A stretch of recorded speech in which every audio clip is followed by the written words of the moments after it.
Donald Bisset. Heppy's 3 hats. Mr. Heppenstall had 3 hats, and he wore them one on top of the other.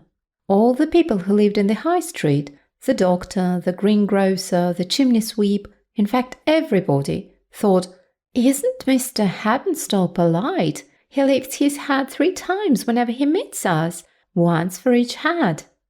Sometimes when he was out, Mr. Heppenstall used to sing, "My name is Mr. Heppenstall, and I wear 3 hats at once. Some people say I'm foolish, and some say I'm a dunce. But I don't care what people say. I like wearing 3 hats a day. Hooray for me, is what I say, and I'll wear them all at once."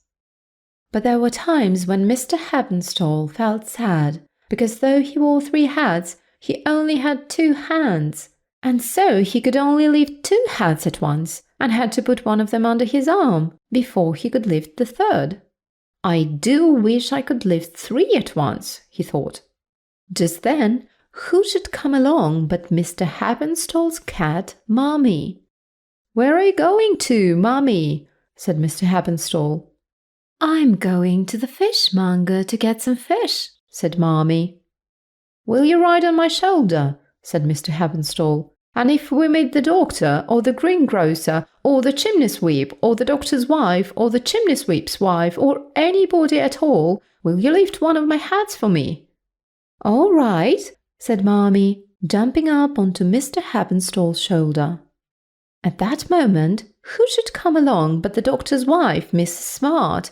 "Good morning, Mrs. Smart," said Mr. Heppenstall, lifting one hat with one hand and the other hat with the other, while Mommy lifted the 3rd.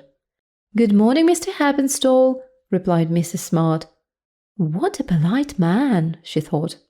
Then Mr. Heppenstall said, "Thank you, Mommy, thank you, dear. You are the best of cats to jump on my shoulder and help me lift my hats."